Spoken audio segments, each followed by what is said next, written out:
अब तो सब देख रहे हैं।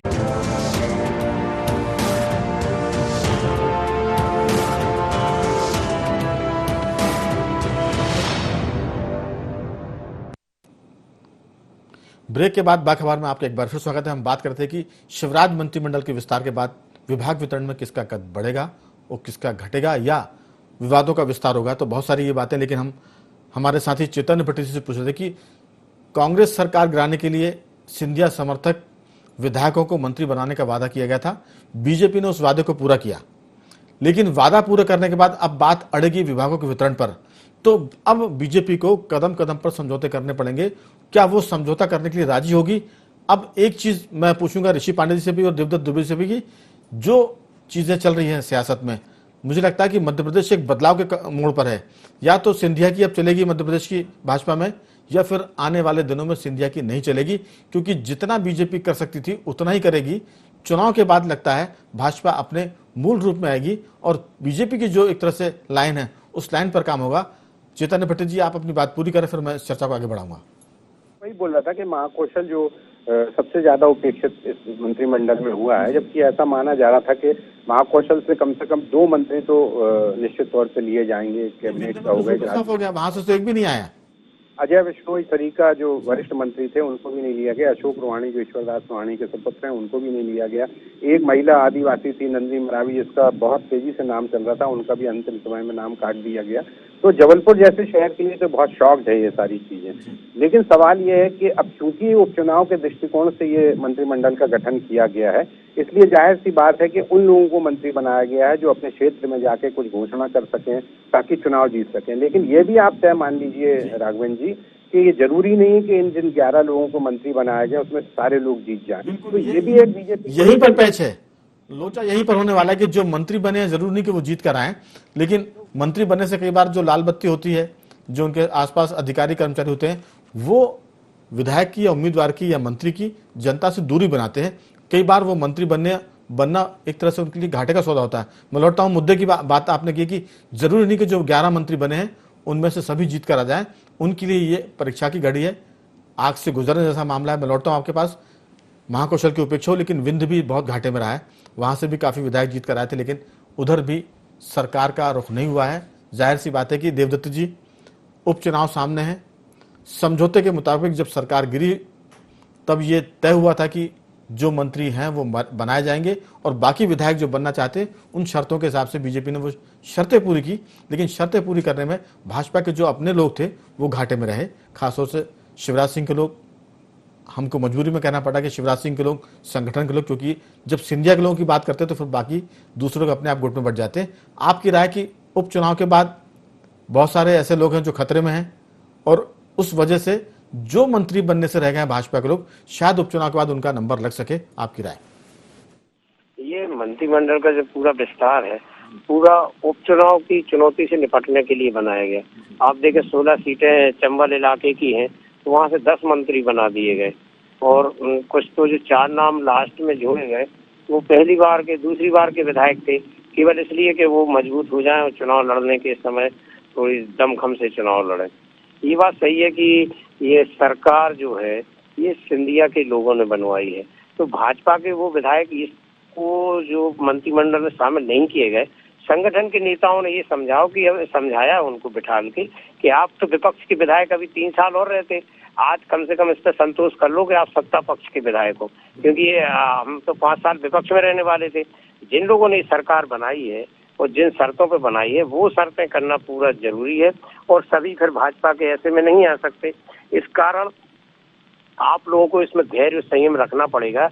इसको व्यवहारिक रूप में वैसा ना कहें कि हम रह गए, हम सीनियर थे, हम पहले मंत्री थे। आप तो रहे हुए थे, आप तो अपोजिशन में वैसे थे। मान लीजिए कि 6 महीने और आप अपोजिशन में बैठे हुए हैं, जबकि आपकी सरकार है, आपको सरकार के लाभ तो मिलेंगे जो प्रत्यक्ष अप्रत्यक्ष मिलते हैं। ये मुद्दे की बात है कि ये, लेकिन संगठन ने समझाने का एक फार्मूला निकाला है, लेकिन दिल देवदत्त जी मानता नहीं है। अगर पार्टी सरकार में है, सामने थाली रखी हुई है और भूख भी लगी है, तो फिर मन करता है कुछ खा लिया जाए। तो वैसी स्थिति ऋषि पांडे जी, जो चीज़ें निकल कर सामने आ रही कि लोग इस बात को समझा रहे हैं कि जिन शर्तों पर हमने सरकार गिराने का एक तरह से मामला जमाया था उसको पूरा करना ही था और उसको पूरा करने में कुछ भाजपा के विधायक मंत्री नहीं बन पाए हैं। लेकिन आज अगर हम बात पर अमल करेंगे तो हो सकता है कि इसका फायदा हमको राजस्थान में कल मिल जाए, क्योंकि राजस्थान में भी असंतोष की बातें निकल के कभी छुटपुट आती हैं। लोग ये भी कह रहे हैं हंसी मजाक में सोशल मीडिया में कि यहाँ जो वादा पूरा किया सिंधिया के समर्थन में, उससे राजस्थान की सरकार में थोड़ी सी हिलडुल रही है। आपकी राय?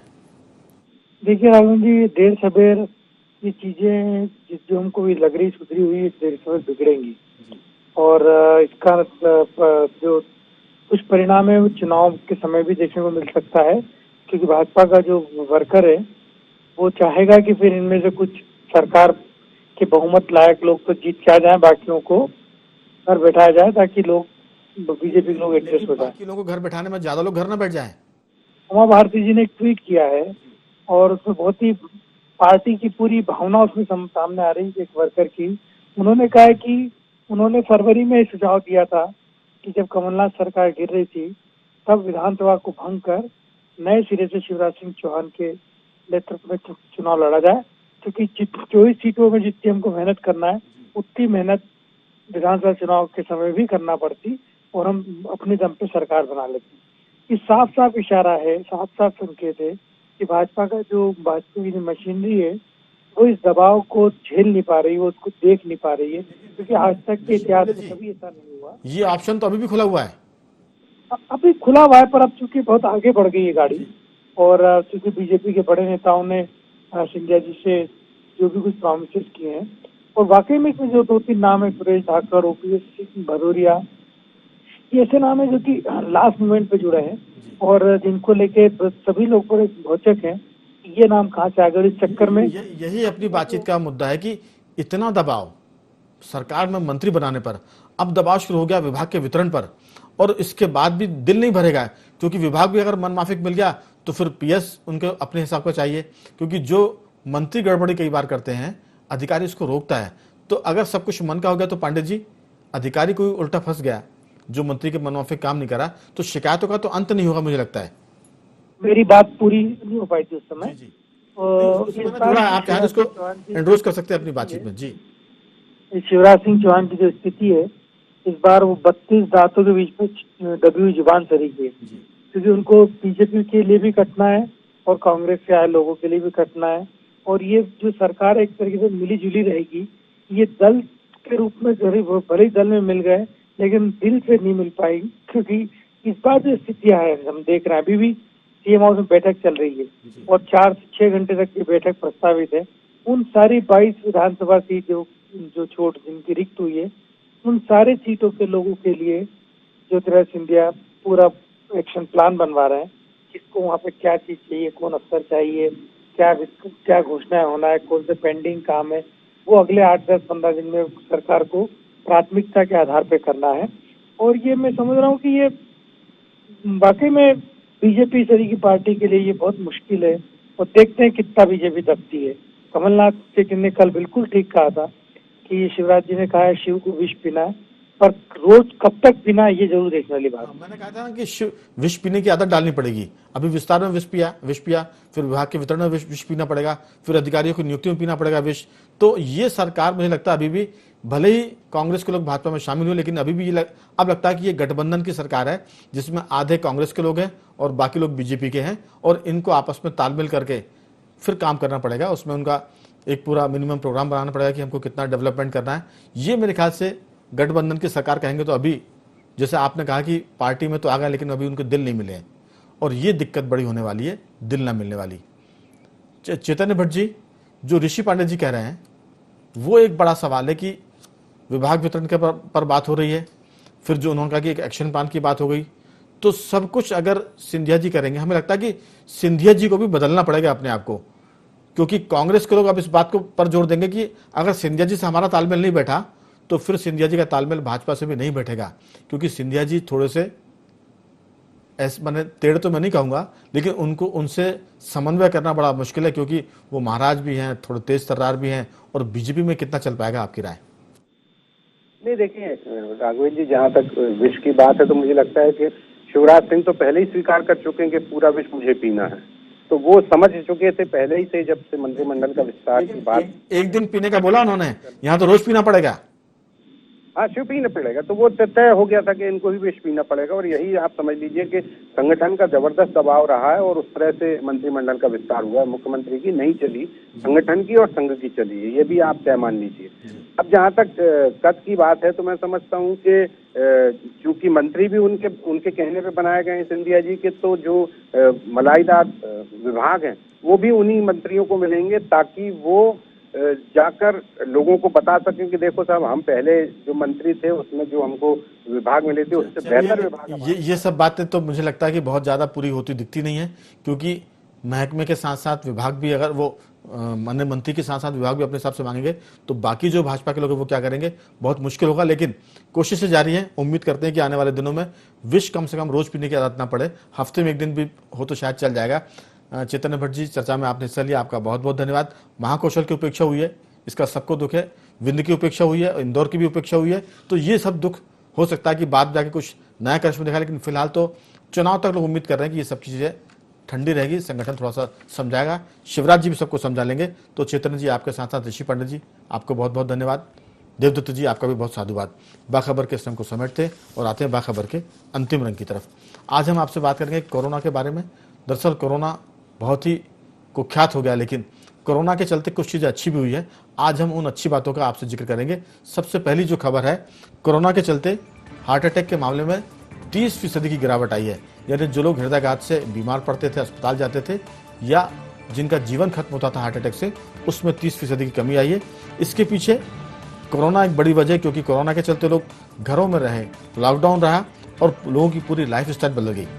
एक तो प्रदूषण कम हुआ, तनाव कम हुआ, बाहर लोगों ने होटल में खाना पीना कम किया, इससे सब चीज़ें सुधरी, पर्यावरण भी सुधरा, और इस वजह से विश्व भर में 10,000 दिल के जो मरीज थे उनकी संख्या घटी या वो बीमार कम पड़े।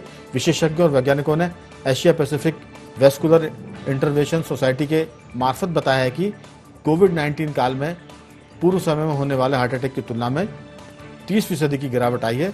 और इस बारे में ये बताया गया कि जो सारा मामला है वो कहीं ना कहीं थोड़ा सुखद संकेत देता है। जो तथ्य उसमें निकल कर आए थे, फैक्ट ये थे कि 28.01% मौतें कुल हार्ट अटैक की वजह से जो होती थी उसमें कमी आई है। 45 से 50% मामलों के लिए बगैर लक्षण वाले दिल के दौरे जो हर साल पड़ते थे उसमें भी कमी आई है। और 1 लाख युवाओं में 433 को हार्ट अटैक का जो खतरा होता था या उनकी मृत्यु होती थी वो भी घटा है। उसके पीछे जो कारण बताया गया वो ये ध्वनि प्रदूषण का कम होना, भरपूर नींद का लेना इस कोरोना काल में, आराम की वजह से शरीर का तनाव घटना और आपाधापी से दूर रहना, और बाहर के खाने पर रोक लगना, और शराब की खपत कम होना, और बीड़ी सिगरेट की आदत और जर्दे तंबाकू की आदत भी घट जाना। ये सब बताता है कि कोरोना काल में कुछ जो अच्छी चीज़ें हैं वो ये कि दिल के मरीज थोड़े से पहले से सुरक्षित है। बाखबर में आज सिर्फ इतना ही। कल किसी और मुद्दे पर आपसे बात करेंगे, तब तक बने रहिए हमारे साथ और देखते रहिए IND 24।